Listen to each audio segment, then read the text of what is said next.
Kata Rasulullah, ini disebabkan bin namimah, karena namimah. Nah, hati-hati kita. Nauzubillah. Satu yang tak bersih buang hajatnya, istinjanya, yang satu ni karena namimah. Nah, apa dilakukan Rasulullah?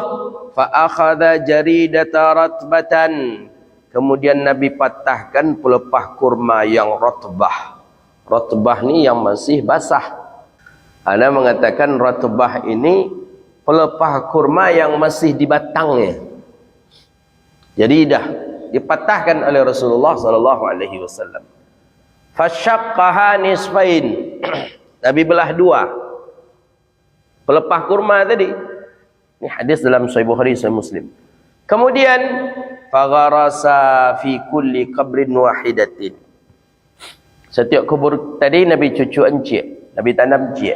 Kubur yang encik lain Nabi tanam. Qabrin wahidatin.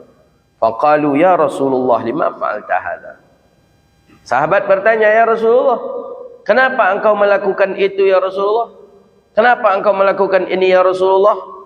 Qala, apa jawaban Nabi? La'allahu yukhaffaful anhuma ma lam yaybisaha. Mudah-mudahan Allah ringankan azab keduanya ma lam yaybisaha, selama ia tidak kering. Nah, ini hadis ni dalam Sahih Bukhari, dalam Sahih Muslim, dalam Musnad Imam Ahmad ibn Hanbal. Jadi apa kata ulama? Selama pelepah kurma tadi tidak kering, maka pelepah kurma ini bisa menolong, membantu orang yang sedang diazab. Nah, makanya ketika Nabi menanam itu tu, la'alla yukhaffiful 'adzaba ma lam yaybisaha, langsung diam. Tak ada lagi teriakan isak tangis minta tolong tadi lagi.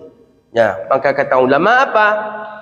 Maksud Nabi mengatakan malam yaibisaha, Allah ringankan azab selagi pelepah ini tidak kering. Annan nabata yusabbih madama rataba. Maksudnya adalah bahwa pelepah yang basah tadi selalu ia bertasbih madama rataba, selama ia masih basah dan tidak kering. Kalaulah kering, dia tidak bertasbih lagi. Nah, dengan tasbihnya itulah bihadratil maitillah hasalat lahul barakah.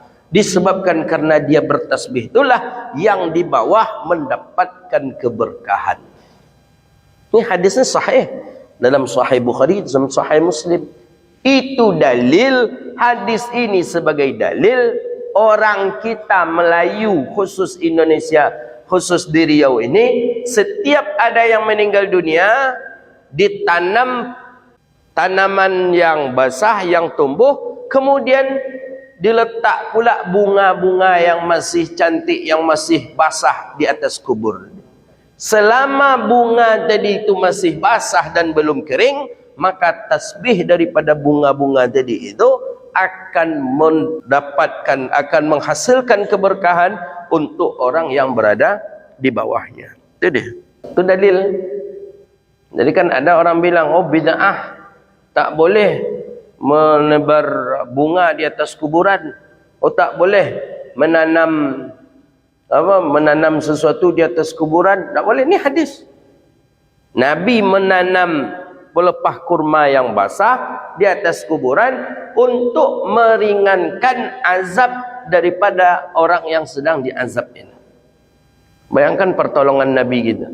Bukan saja Nabi nanti menolong dengan syafaatnya di yaumil qiyamah, tapi Nabi di dunia juga menolong umatnya yang sedang diazab. Nah gitu. Jadi kata kawan-kawan kita Salafi Wahabi, itu pelepah kurma, bukan pelepah sawit.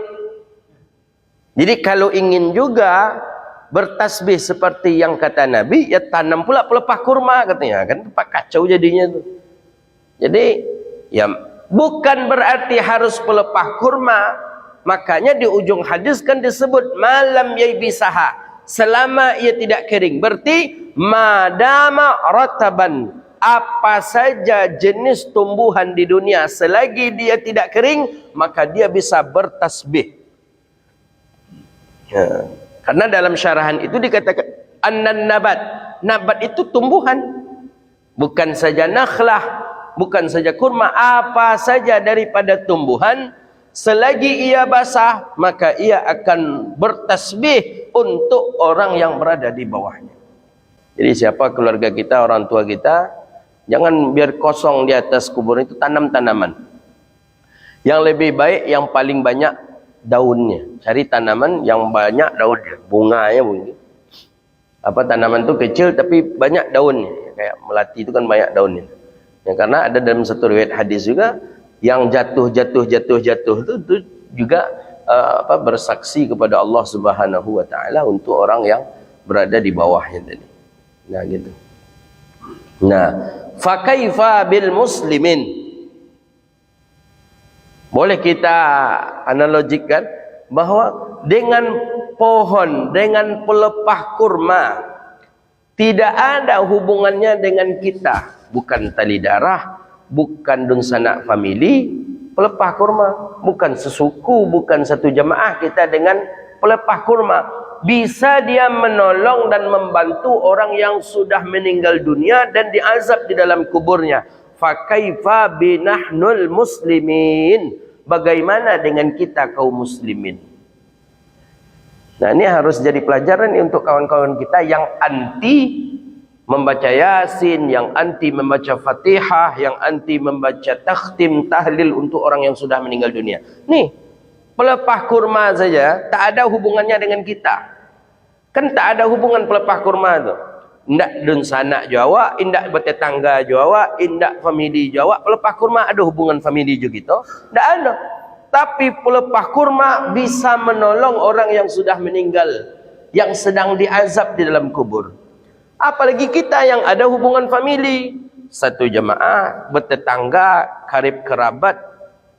Kalau kita bermunajat kepada Allah, tentu lebih-lebih lagi kekuatannya menandingi kekuatan pelepah kurma tadi. Nah, maka di sini disebut oleh Imam Daqiqil Id. Apa kata beliau? Annal maita yantafi'u bi qira'atil Qur'an 'ala qabrihi. Maka oleh karena itu bahwa si mayit mendapatkan manfaat dengan bacaan Al-Qur'an seseorang di kuburnya. Sebagaimana bertasbihnya pelepah kurma yang ditanam, nah begitu juga dengan Quran yang dibaca tentu lebih utama lagi.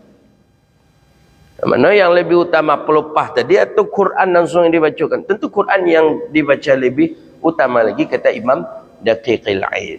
Nah, maka oleh karena itu ini hadis sahih, hadis dalam Sahih Imam Bukhari dan Sahih Imam Muslim menggambarkan kepada kita bahwa pelepah kurma bisa meringankan azab orang yang terkena azab disebabkan karena tidak bersih istinjanya. Dan begitu juga bagi orang yang ia berjalan disebabkan karena namimah. Kemudian bahwa hadis ini menggambarkan kepada kita dua azab inilah yang paling banyak nanti di kubur. Satu, azab disebabkan karena tidak bersih istinja atau baul.